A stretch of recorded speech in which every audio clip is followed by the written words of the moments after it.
Cela paraît impossible, faire un recensement exhaustif de la biodiversité française notamment, ça paraît utopique donc, et c'est pourtant ce que permet la technique de l'ADN environnemental que maîtrise parfaitement par exemple la société Spigène dont Benjamin Allegrini a repris les rênes. Bonsoir, soyez le bienvenu sur TV5 Monde. Vous êtes biologiste, naturaliste et entrepreneur donc. Votre livre L'ADN fantôme quand l'invisible laisse des traces est publié aux éditions Les Liens qui libèrent. Pour commencer, c'est quoi l'ADN environnemental?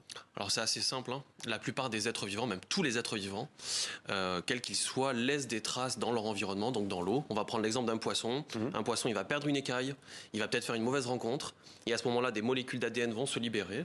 Et nous, en fait, ce qu'on fait, en filtrant l'eau, c'est on vient récupérer toutes ces molécules et on est capable de les identifier. Donc on connaît l'identité de ces espèces. Et ça permet quoi notamment, et en particulier, de vérifier la présence ou l'absence d'animaux sans même les voir? Exactement. Si on prend l'exemple de ce qu'on a pu faire sur le Maroni, 600 km de linéaire. Un fleuve en Guyane. Un fleuve française, en Guyane française, exactement. Ouais. La Guyane est assez peu connue pour sa biodiversité, mais elle est aussi très très riche. Et donc en 18 jours, on a réussi à faire l'intégralité du fleuve et on a regardé toutes les espèces de poissons, les mammifères, les bactéries, l'ensemble des êtres vivants. Donc c'est ça qu'on peut faire, c'est des inventaires à large échelle et très rapidement. Grâce à cette technique. Alors autre exemple, des moules dans la Seine, à Paris. Ça a été une grosse surprise de l'année dernière. On a retrouvé 3 espèces de bivalves, de moules protégées. Donc est-ce que c'est un des effets des actions qui sont menées actuellement pour dépolluer la Seine, peut-être? En tout cas, on était très heureux de cette découverte, puisqu'on pensait qu'elles avaient disparu. Vous parlez des Jeux Olympiques notamment. C'est vrai qu'on le dit de plus en plus, des poissons, des espèces nouvelles, mais comment l'expliquer? Ça peut revenir, c'est-à-dire que ça c'est un des gros avantages de la biodiversité, c'est que tant qu'on n'est pas allé trop loin dans sa destruction, il y a une capacité de résilience assez forte. Et donc quand on mène des actions en leur faveur, elles peuvent revenir, donc peut-être que c'est ça.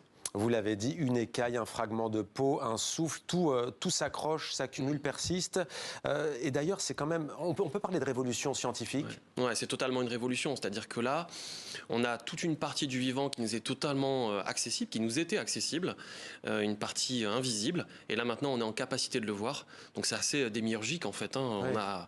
On a maintenant la possibilité de voir toutes ces espèces qui nous échappaient. De disséquer sans toucher, à ce point? À ce point. C'est-à-dire que là, on fait, quand on ne prélève plus les poissons, on prélève de l'eau. Et c'est comme ça qu'on arrive à les retrouver. Alors vous l'avez dit, des rives du fleuve Maroni en Guyane, en Amérique du Sud, aux neiges du Montana aux États-Unis, vous avez suivi ces empreintes fantômes. Vous aimez beaucoup les voyages, vous avez étudié les chauves-souris notamment en Algérie. Il y a une espèce endémique en Kabylie d'un oiseau qui s'appelle l'acite al-kabyle. Voilà, là on n'est pas dans la proprement parler dans cette technique, mais tout de même, alors sur ce long périple que vous continuez, j'imagine, est-ce que vous pouvez nous donner une anecdote, par exemple vous, qui vous a plus marqué qu'une autre, outre les moules qu'on a citées? Non, une des anecdotes qu'on peut citer, c'est par exemple le fait d'avoir découvert dans les pays du Maghreb, au Maroc, mais aussi en Algérie, une nouvelle espèce de chauve-souris qu'on a décrite d'ailleurs, qui s'appelle le minioptère du Maghreb. Et c'était totalement inattendu puisqu'elle ressemble à d'autres espèces. Et c'est grâce à la génétique d'ailleurs qu'on a réussi à faire la différence. Donc tout ça pour souligner que finalement cette biodiversité, on la connaît pas si bien.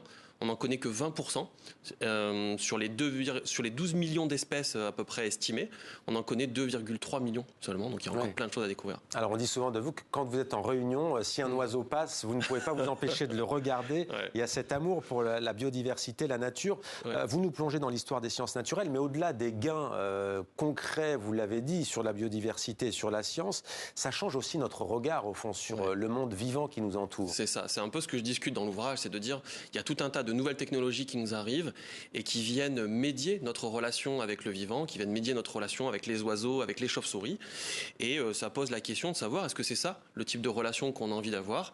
La technologie, elle est incroyable, mais il faut aussi réussir à garder des liens directs avec ce vivant, puisqu'il nous touche, ils créent des liens sensibles, ils créent aussi un attachement, et ça c'est important de le garder, donc c'est ça que j'ai essayé de discuter. Les traces d'ADN aussi sur les plantes. Alors les plantes par définition elles sont dans leur lieu d'habitat, mais tout de même, si on a par exemple un pan qui a été arraché, est-ce que là encore elles laissent des traces? Oui, bien sûr, elles vont persister dans leur environnement plusieurs jours, voire plusieurs années en fonction du contexte dans lequel ça se situe, même si ça se dégrade assez rapidement. Mais oui, on est capable de retrouver pour des plantes, pour des bactéries, pour des champignons. Alors juste très court, parce que je ne voulais pas poser en 30 secondes, c'est quoi vos outils? Alors les outils, c'est tout simplement un filtre. On va les filtrer de l'eau, par exemple. Ouais. Il y a une membrane qui va retenir toutes ces molécules d'ADN. Et en laboratoire, on va faire une extraction, une amplification et le séquençage. Donc on va avoir des lignes comme ça, des lignes de code qui vont nous permettre de savoir quelle espèce était présente. Merci beaucoup d'être venu sur notre plateau, Benjamin Allegrini. L'ADN fantôme, quand l'invisible laisse des traces, édition Les Liens qui libèrent. Merci beaucoup. Merci à vous.